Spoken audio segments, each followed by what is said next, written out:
welcome to Heavy D Storytelling. Welcome to Heavy D Storytelling. We are going to be reading the Bible. Book of Judges. Judges. And Kim, do you want to do the synopsis? Sure. And Kim will be doing the synopsis today. And then we are going to be reading Ben. So I want to let you know we got some new lighting equipment, so hopefully I'm not in the dark, but now I've got little circles in my glasses. So I hope that's okay. Hi, Mom. Thanks for the compliment about the lighting.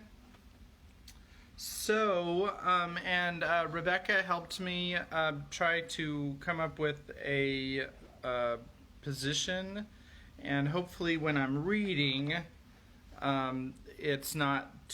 the glare isn't too bad on my glasses, but at least you can see me. I'm not in the dark, so that's always a good thing. So, JJ, what are we doing? Hey JJ, what are we doing? Oh, I think Mom's home.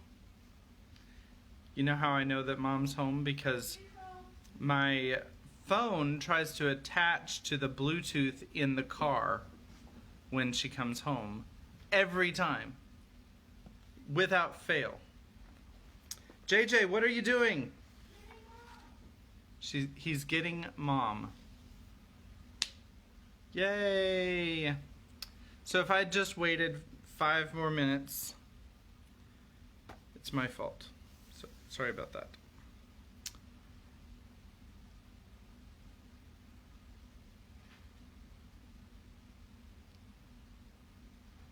I don't know.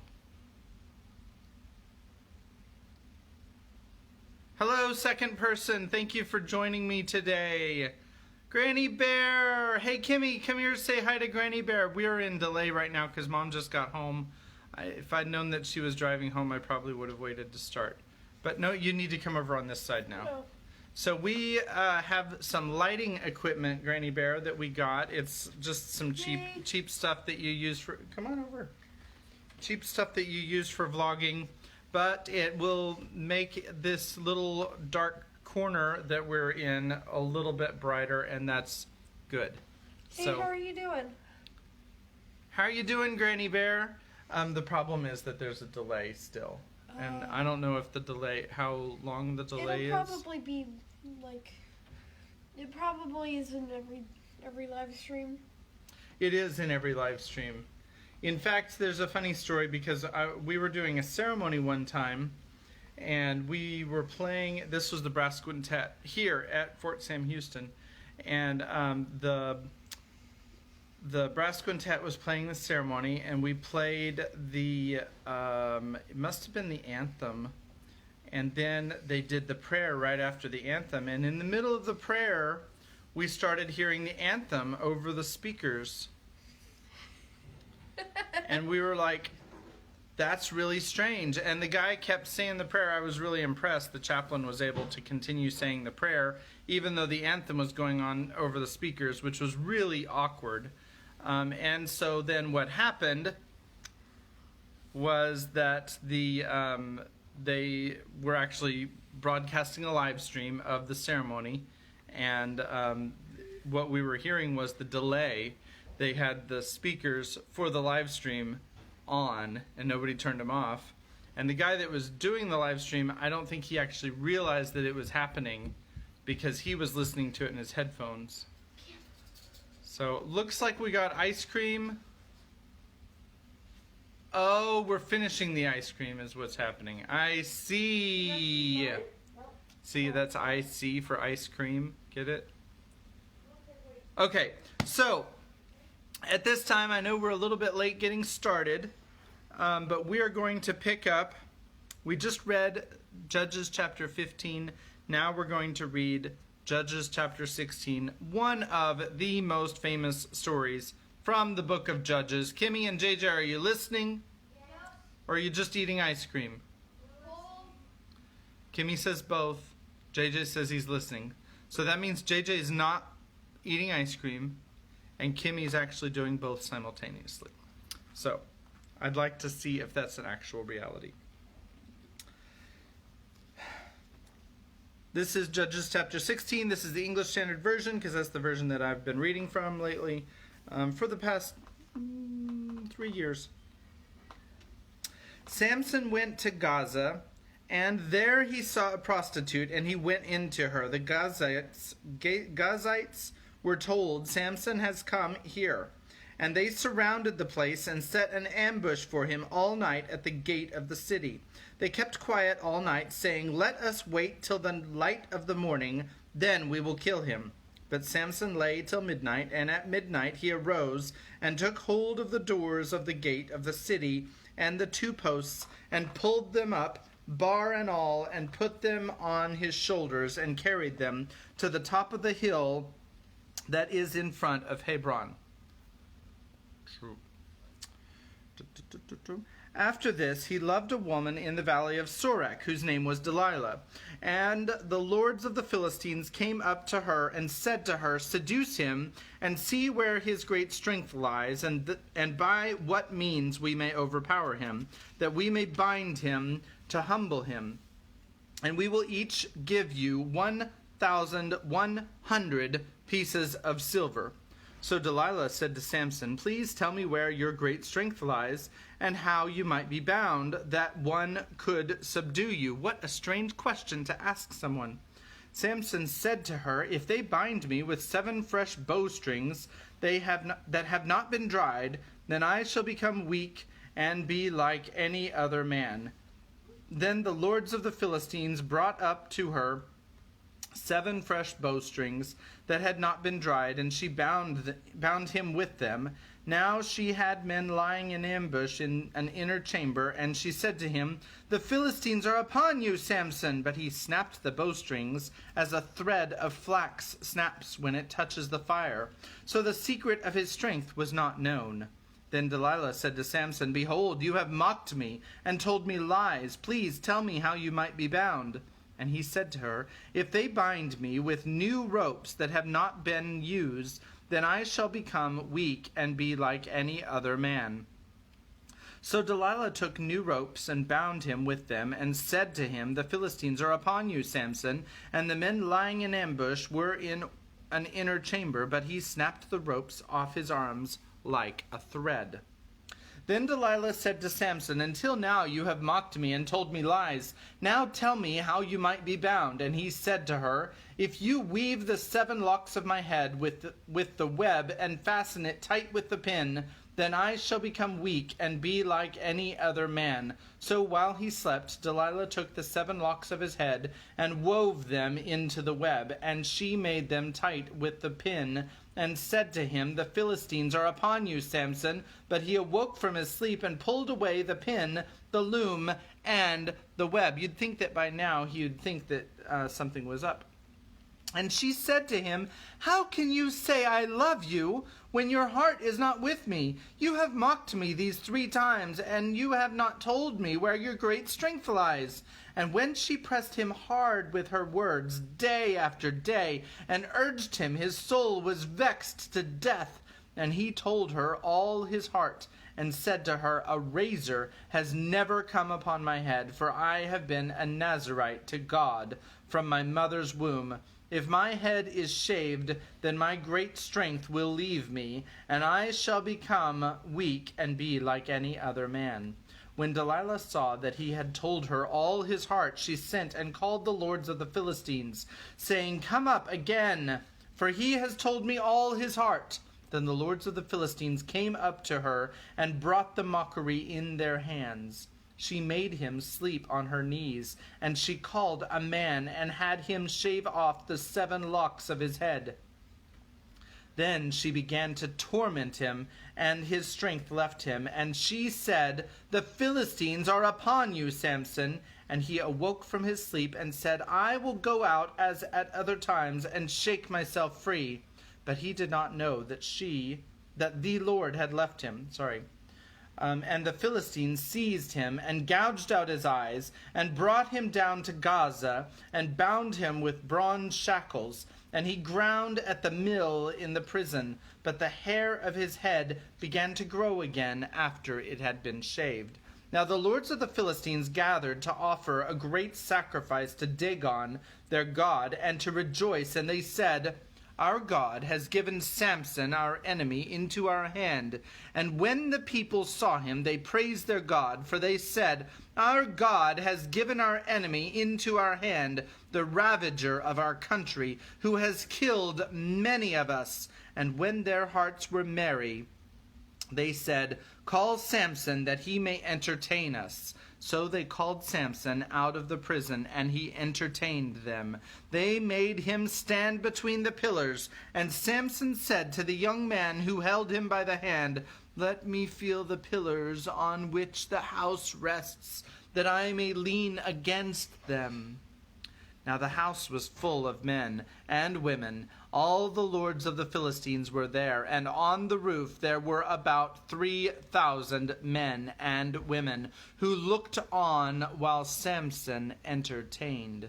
Then Samson called to the Lord and said, "O Lord God, please remember me, please strengthen me only this once, O God, that I may be avenged on the Philistines for my 2 eyes." And Samson grasped the 2 middle pillars on which the house rested, and leaned his weight against them, his right hand on the one, and his left hand on the other. And Samson said, "Let me die with the Philistines."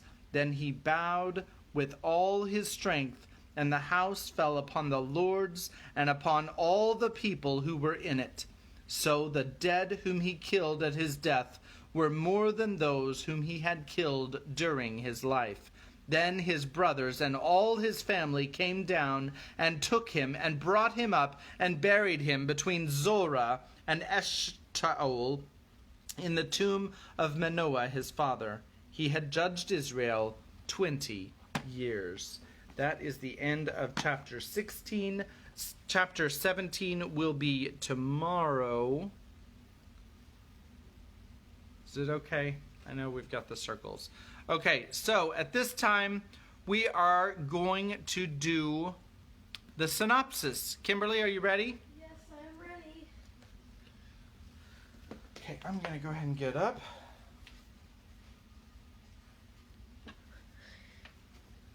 So what happened in the last few chapters was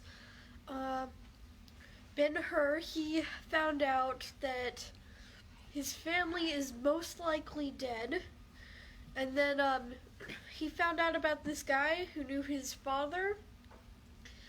And so he goes over and meets with him and says, "Hey, I am Ben-Hur's son." And he's like, "Can you prove that?" And since it'd been like a 3 or so 2-year time jump, I think. Yeah. I think it's been longer than that. So there was a real big time jump or something. No, it's not that long. And so what happened was he tried to explain what had happened, and the guy still didn't believe him. And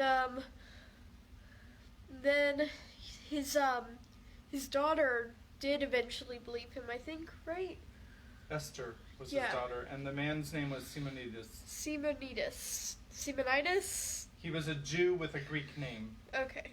and he was basically a pretty poor dude.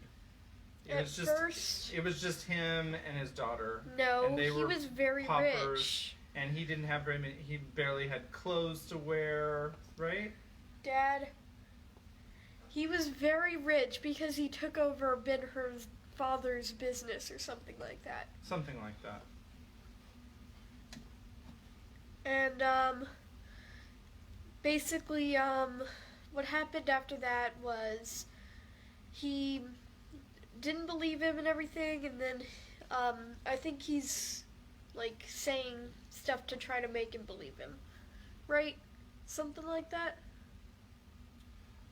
Well, he left the place. Yeah, he left after a bit too. So whose lineage could he prove? Arius. Arius. Right, Arius. But he couldn't prove his actual lineage. Mhm. Right. because Arius had adopted him, right? Right, Okay. right. Okay. Okay, and I think that's about what happened, right? Yeah, it's pretty good. Close enough. Okay. Oh, sorry about that. Wait. Oh, Kimmy said, wait. Oh no, this is scary. Yeah. Oh, okay. Now it's my turn. Sound is much better on your phone than the laptop too. I hear you off camera. I'm not sure what that means. I hear you off camera. Hello, I wanted to... Because, JJ wants to say something, but I wanted to show you this card that we got from Rebecca, because she's awesome! Awesome! Merry Christmas! Awesome. But, Oh, I know what she's saying. She can hear me when I'm not facing the camera, because we had that problem with the laptop. Okay, I get it now. Sorry, it took me a second. I'm not that smart. So, all right. I was wondering if I could do Mary Had a Little Lamb with the recorder. Okay, so JJ is going to. No one could hear. Okay, yep, we got it now because I figured it out. JJ wants to do a recital on the recorder. He's gonna play "Mary Had a Little Lamb," and I might have a few mistakes. he might have a few mistakes. He's been Kim practicing taught for 5 minutes now. I'm just joking.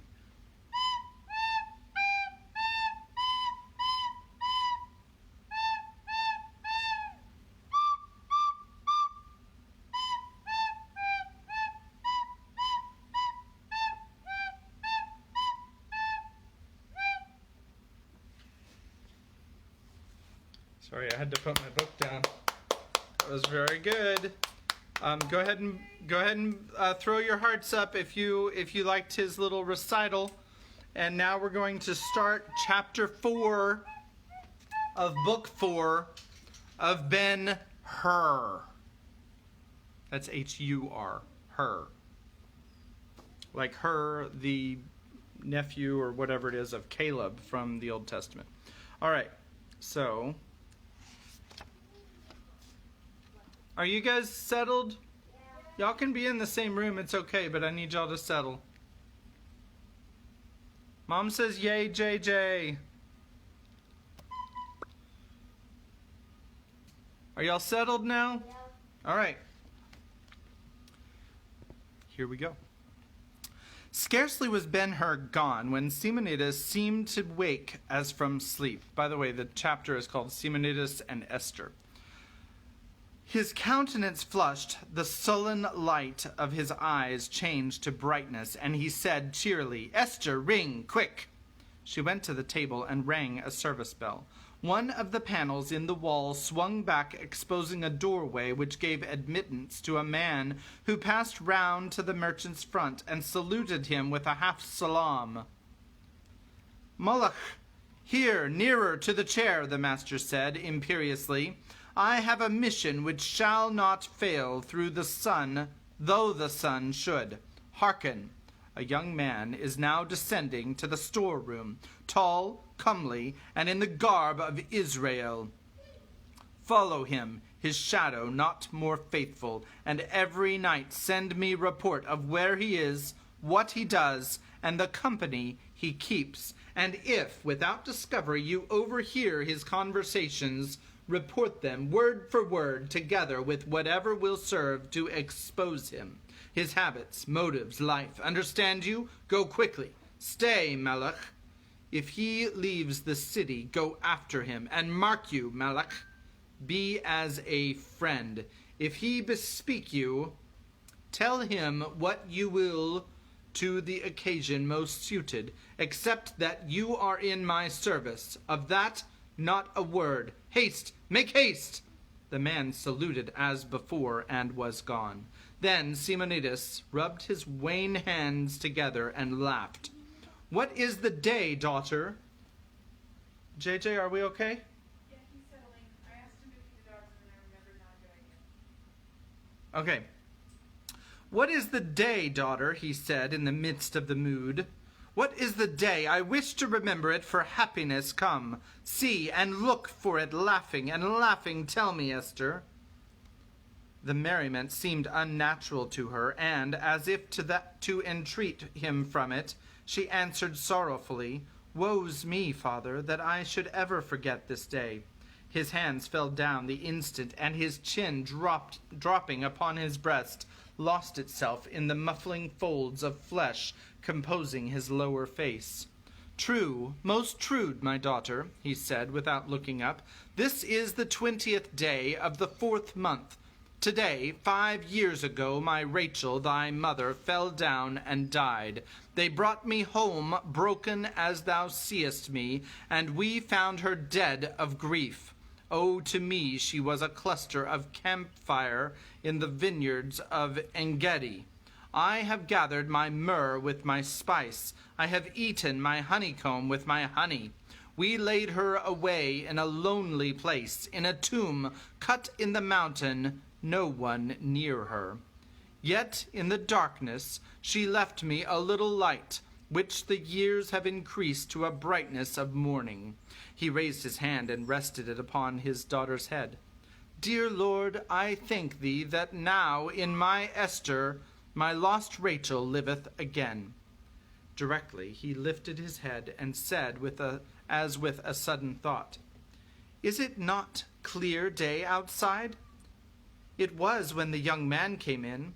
Then let Abimelech come and take me to the garden where I can see the river and the ships, and I will tell thee, dear Esther, why but now my mouth filled with laughter and my tongue with singing, and my spirit was like to a roe or to a young hart upon the mountains of spices. In answer to the bell, a servant came, and at her bidding pushed the chair set on the little wheels for the purpose, out of the room to the roof of the lower house, called by him his garden, out through the roses and by beds of lesser flowers, all triumphs of careful attendance. But now, unnoticed, he was rolled to a position from which he could view the palace tops over against him on the island, the bridge in lessening perspective to the farther shore, and the river below the bridge crowded with vessels, on swimming amidst the dancing splendors of the early sun upon the rippling water. There the servant left him with Esther. The much shouting of laborers and their beating and pounding did not disturb him any more than the tramping of people on the bridge floor almost overhead, being as familiar to his ears as the view before him to his eye, and therefore unnoticeable except as suggestions of prophets in promise. Esther sat on the arm of the chair, nursing his hand and waiting his speech, which came at length in the calm way, the mighty will having married him back to himself. When the young man was speaking, Esther, I observed thee, and thought thou wert won by him. Her eyes fell as he replied, Speak you of faith, father? I believed him. In thy eyes, then, he is the lost son of the Prince Hur? If he is not, she hesitated, and if he is not, Esther, I have been thy handmaiden, father, since my mother answered the call of the Lord God. By thy side I have heard and seen thee deal in wise ways with all manner of men, seeking profit, holy and unholy. And now I say, if indeed the young man be not the prince he claims to be, then before me falsehood never played so well the part of righteous truth. By the glory of Solomon, daughter, thou speakest earnestly. Dost thou believe thy father, his father's servant? I understood him to ask of that as something he had but heard. For a time Simonides' gaze swam among his swimming ships, though they had no place in his mind. Well, thou art a good child, Esther, of genuine Jewish shrewdness, and of years and strength to hear a sorrowful tale. Wherefore give me heed, and I will tell you of myself, and of thy mother, and of many things pertaining to the past, not in thy knowledge or thy dreams, things things withheld from the persecuting Romans for a hope's sake, and from thee, that thy nature should grow toward the Lord, straight as the reed to the sun. I was born in a tomb in the valley of Hinnom, on the south side of Zion. My father and mother were Hebrew bondservants, tenders of the fig and olive trees growing, with many vines in the king's garden, hard by Siloam. And in my boyhood I helped them. They were of the class bound to serve forever. They sold me to the prince Hur, then next to Herod the king, the richest man in Jerusalem. For that garden he transferred me to his storehouse in Alexandria of Egypt, where I came of age. I served him 6 years, and in the 7th, by the law of Moses, I went free. Esther clapped her hands lightly. O then, thou art not his father's servant. Nay, daughter, hear. Now in those days there were lawyers in the cloisters of the temple who disputed vehemently, saying the children of servants bound forever took the condition of their parents, but the prince Hur was a man righteous in all things, and an interpreter of the law after the straitest sect, though not of them.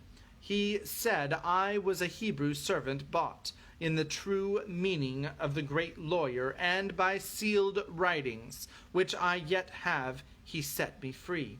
And my mother? Esther asked. Thou shalt hear all, Esther. Be patient. Before I am through, thou shalt see it were easier for me to forget myself than thy mother. At the end of my service, I came up to Jerusalem to the Passover. My master entertained me. I was in love with him already, and I prayed to be continued in his service. He consented, and I served him yet another 7 years, but as a hired son of Israel. In his behalf I had charge of ventures on the sea by ships, and of ventures on land by caravans eastward to Susa and Persepolis, and the lands of silk beyond them. Perilous passages were they, my daughter, but the Lord blessed all I undertook. I brought home vast gains for the prince, and richer knowledge for myself, without which I could not have mastered the charges since fallen to me. One day I was a guest in his house in Jerusalem. A servant entered with some sliced bread on a platter. She came to me first. It was then I saw thy mother, and loved her, and took her away in my secret heart. After a while, a time came when I sought the prince to make her my wife. He told me she was bondservant forever, but if she wished, he would set her free that I might be gratified. She gave me love for love, but was happy where she was, and refused her freedom. I prayed and besought, going again and again after long intervals. She would be my wife. She all the time said, if I would become her fellow in servitude. Our father Jacob served yet other 7 years for his Rachel. Could I not as much for mine? But thy mother said I must become as she, to serve forever.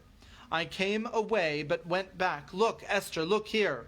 He pulled out the lobe of his left ear. See you not the scar of the owl? I see it, she said, and, oh, I see how thou didst love my mother. Love her, Esther. She was to me more than the Shulamite to the singing king, fairer, more spotless, a fountain of gardens, a well of living waters and streams from Lebanon. The master, even as I required him, took me to the judges and back to his door, and thrust the owl through my ear into the door, and I was his servant forever. So I won my Rachel, and was ever love like mine. Esther stooped and kissed him, and they were silent, thinking of the dead. My master was drowned at sea, the first sorrow that ever fell upon me, the merchant continued. There was mourning in his house, and in mine here in Antioch, my abiding place at the time. Now, Esther, mark you, when the good prince was lost, I had risen to be his chief steward, with everything of property belonging to him in my management and control. Judge you how much he loved and trusted me. I hastened to Jerusalem to render account to the widow. She continued me in the stewardship. I applied myself with greater diligence. The business prospered and grew year by year. 10 years passed. Then came the blow which you heard the young man tell about, the accident, as he called it, to the procurator Gratus. The Roman gave it out an attempt to assassinate him. Under that pretext, by leave from Rome, he confiscated to his own use the eminent fortune of the widow and the children. Nor stopped he there, that there might be no reversal of the judgment. He removed all the parties interested. From that dreadful day to this, the family of her has been lost. The son, whom I had seen as a child, was sentenced to the galleys. The widow and daughters are supposed to have been buried in some of the many dungeons of Judea, which, once closed upon the doomed, are like sepulchres, sealed and locked.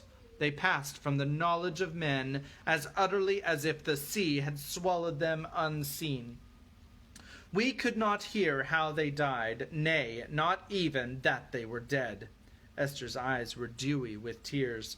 Thy heart is good, Esther, good as thy mother's was, and I pray it have not the fate of most good hearts, to be trampled upon by the unmerciful and blind. But hearken further. I went up to Jerusalem to give help to my benefactress, and was seized at the gate of the city and carried to the sunken cells of the tower of Antonia. Why? I knew not, until Gratus himself came and demanded of me the moneys of the house of Hur, which he knew, after our Jewish custom of exchange, were subject to my draft in the different marts of the world.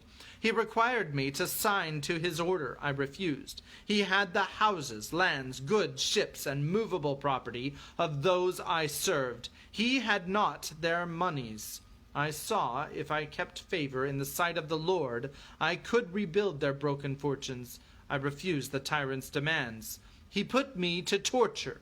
My will held good, and he set me free, nothing gained. I came home and began again in the name of Simonides of Antioch instead of the Prince Hur of Jerusalem. Thou knowest, Esther, how I have prospered, that the increase of the millions of the prince in my hands was miraculous. Thou knowest how, at the end of 3 years, while going up to Caesarea, I was taken and a second time tortured by Gratus, to compel a confession that my goods and monies were subject to his order of confiscation. Thou knowest he failed as before. Broken in body, I came home and found my Rachel dead of fear and grief for me. The Lord our God reigned, and I lived. From the emperor himself I bought immunity and license to trade throughout the world. Today, praised be he who maketh the clouds his chariot and walketh upon the winds. Today, Esther, that which was in my hands for stewardship is multiplied into talents sufficient to enrich a Caesar. He lifted his head proudly. Their eyes met. Each read the other's thought. What shall I with the treasure, Esther? He asked without lowering his gaze. My father, she answered in a low voice. Did not the rightful owner call for it but now? Still his look did not fail. And thou, my child, shall I leave thee a beggar? Nay, father, am not I, because I am thy child, his bondservant? And of whom was it written, Strength and honor are her clothing, and she shall rejoice in time to come? A gleam of ineffable love lighted his face as he said, The Lord hath been good to me in many ways, but thou, Esther, art the sovereign excellence of his favor. He drew her to his breast and kissed her many times. Hear now, he said with a clearer voice, hear now why I laughed this morning. The young man faced me, the apparition of his father in comely youth. My spirit arose to salute him. I felt my trial days were over and my labors ended. Hardly could I keep from crying out. I longed to take him by the hand and show the balance I had earned, and say, Lo, 'tis all thine. and I am thy servant, ready now to be called away. And so I would have done, Esther, so I would have done. But that moment 3 thoughts rushed to restrain me. I will be sure he is my master's son. Such was the first thought. If he is my master's son, I will learn somewhat of his nature. Of those born to his riches, bethink you, Esther, how many there are in whose hands riches are but breeding curses.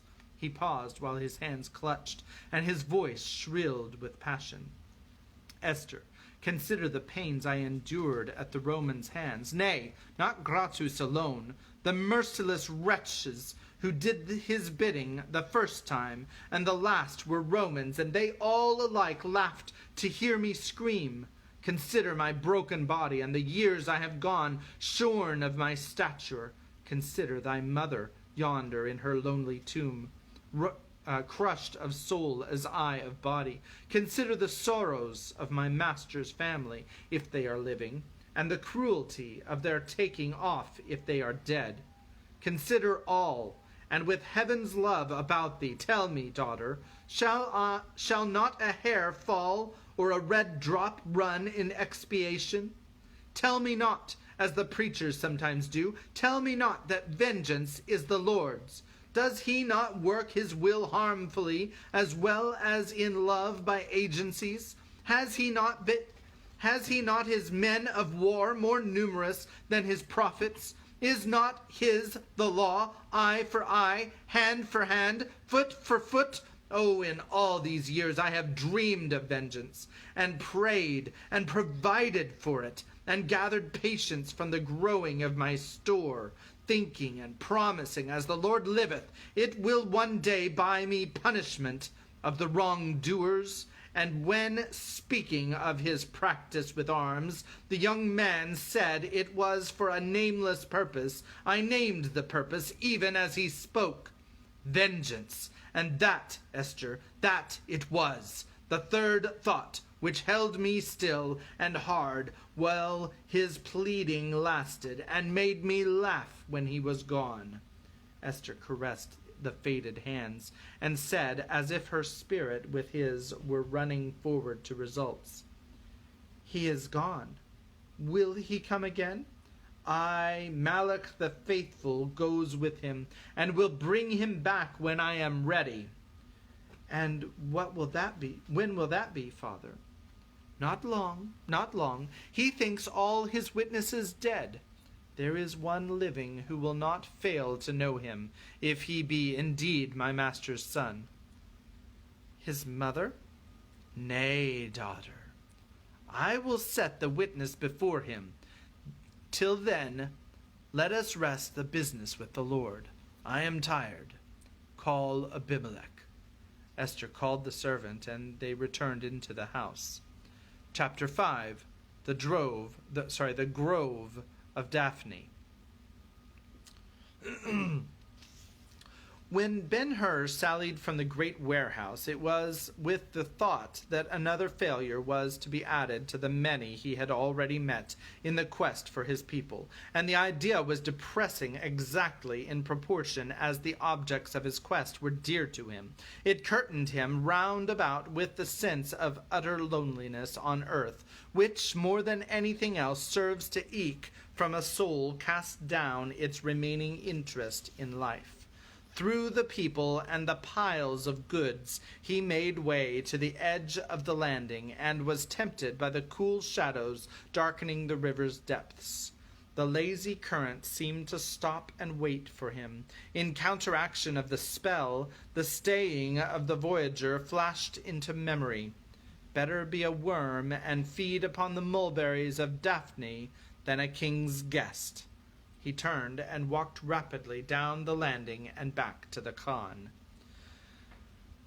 While I'm stopped here for just a moment, I did have one person ask me the correct spelling of the word Khan over the last day, and that spelling is Khan. That is Kilo Hotel Alpha November Khan. In other words, Star Trek. Yeah, it is the same spelling as the character in Star Trek, but this is not a character, this is a place.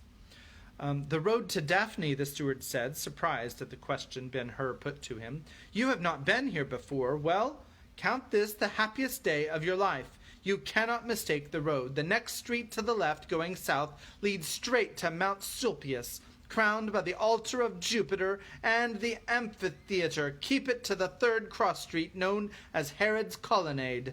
Turn to your right there and hold the way through the old city of Seleucus to the bronze gates of Epiphanes. There the road to Daphne begins, and may the gods keep you. A few directions respecting his baggage, and Ben-Hur set out. The colonnade of Herod was easily found. Thence to the brazen gates, under a contentious marble portico, he passed with a multitude, mixed of people from all the trading nations of the earth. It was about the 4th hour of the day when he passed out the gate, and found himself one of a procession, apparently interminable, moving to the famous grove. The road was divided into separate ways for footmen, for men on horses, and men in chariots, and those again into separate ways for outgoers and incomers. The lines of division were guarded by low balustrading, broken by massive pedestals, many of which were surmounted with statuary. Right and left of the road extended margins of sward perfectly kept, relieved at intervals by groups of oak and sycamore trees, and vine-clad summer-houses for the accommodation of the weary, of whom, on the return side, there were always multitudes. The ways of the footmen were paved with red stone, and those of the riders strewn with white sand compactly rolled, but not so solid as to give back an echo to hoof or wheel. The number and variety of fountains at play were amazing, all gifts of visiting kings and called after them. Out southwest to the gates of the grove, the magnificent thoroughfare stretched a little over 4 miles from the city. In this wretchedness of feeling, Ben-Hur barely observed the royal liberality which marked the construction of the road, nor more did he at first notice the crowd going with him. He treated the processional displays with like indifference. To say truth, besides his self-absorption, he had not a little to the complacency of a Roman visiting the provinces, fresh from the ceremonies which daily eddied round and round the golden pillar set up by Augustus as the center of the world. It was not possible for the provinces to offer anything new or superior. He rather availed himself of every opportunity to push forward through the companies in the way, and too slow going for his impatience. By the time he reached Heraclea, a suburban village intermediate the city and the grove, he was somewhat spent with exercise, and began to be susceptible of entertainment. Once a pair of goats led by a beautiful woman and goats alike brilliant with ribbons and flowers, attracted his attention.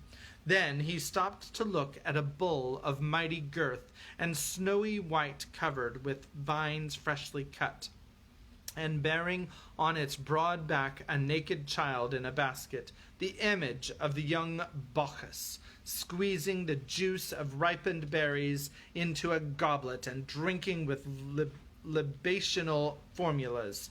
As he resumed his walk, he wondered whose altars would be enriched by the offerings. A horse went by with clipped mane after the fashion of the time, his rider superbly dressed. He smiled to observe the harmony of pride between the man and the brute.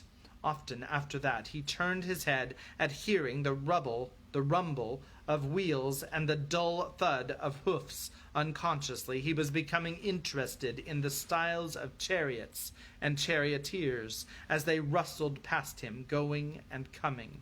Nor was it long until he began to make notes of the people around him.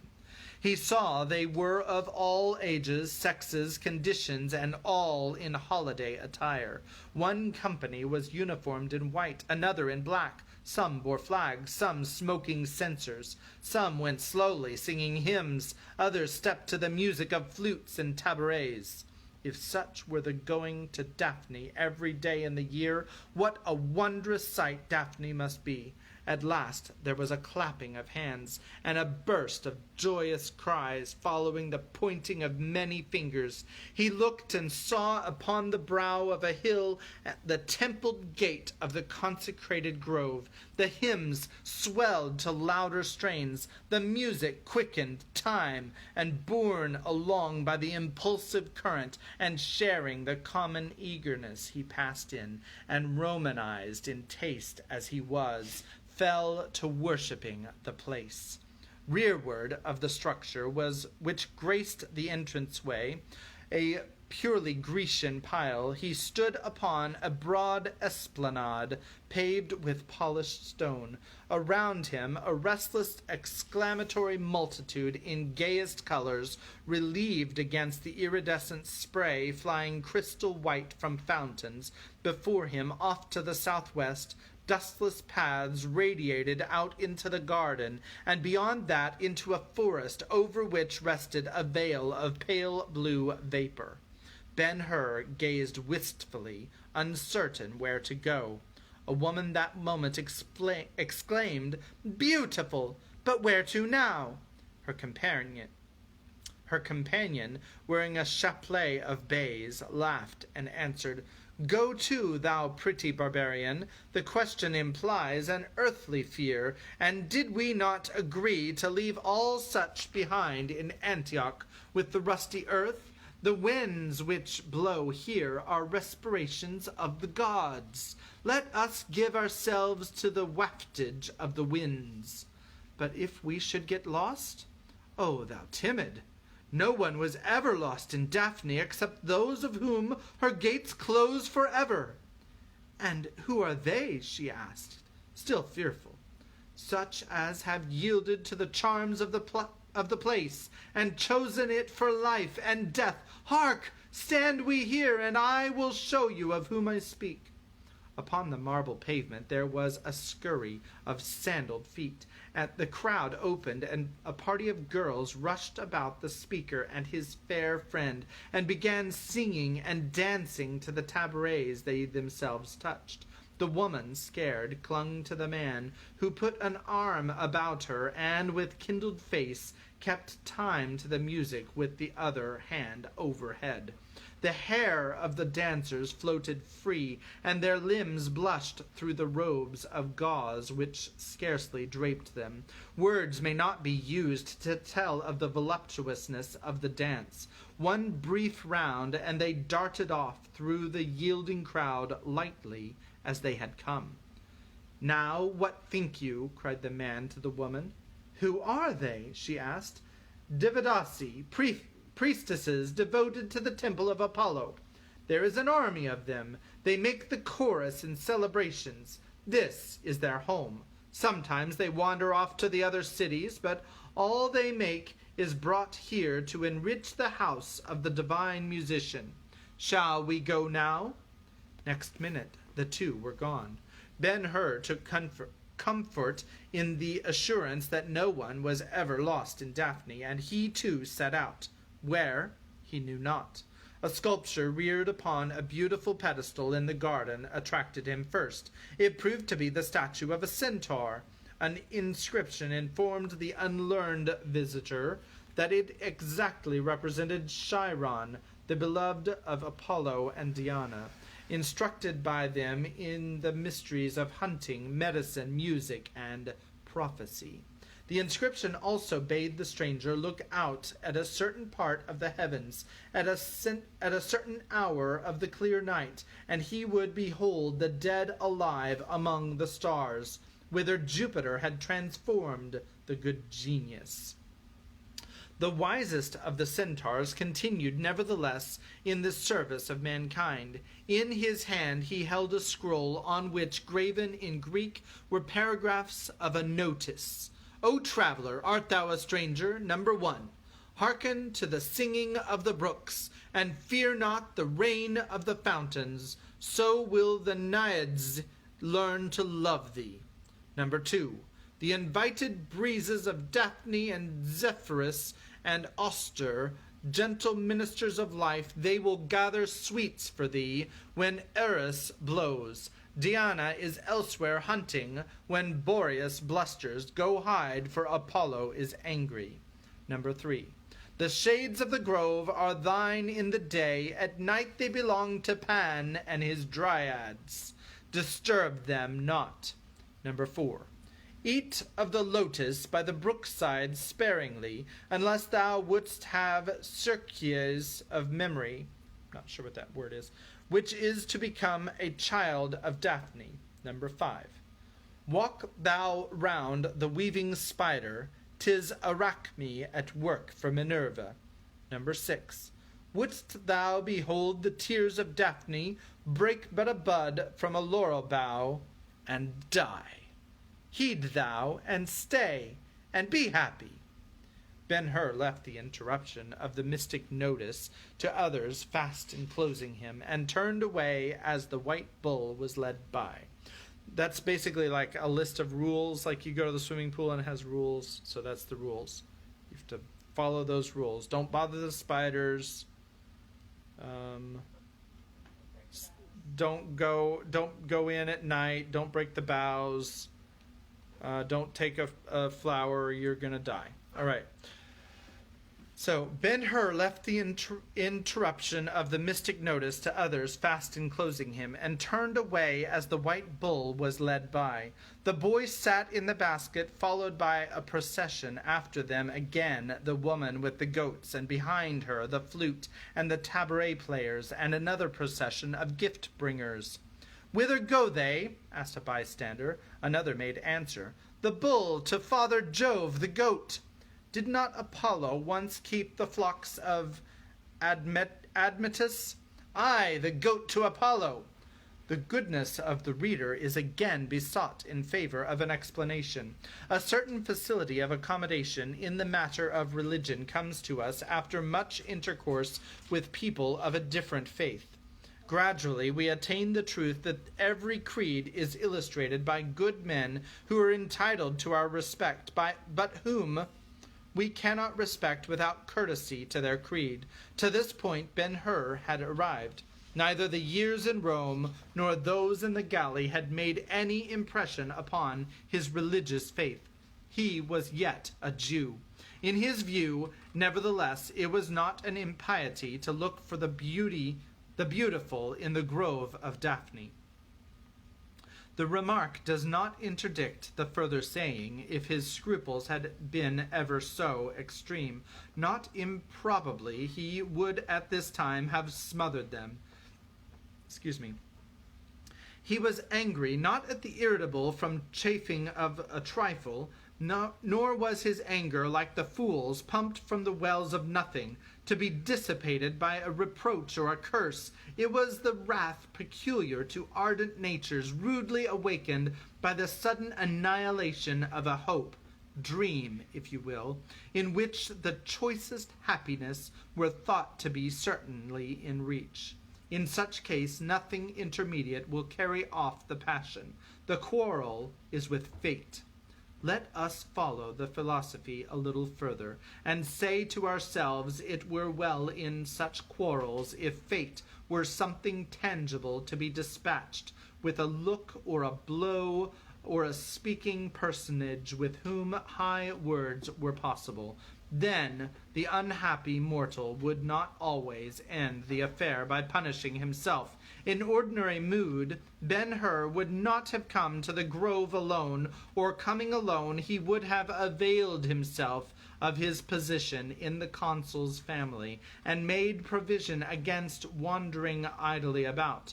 Unknowing and unknown, he would have had all the points of interest in mind, and gone to them under guidance, as in the dispatch of business, or, wishing to squander days of leisure in the beautiful place, he would have had in hand a letter to the master of it all, whoever he might be.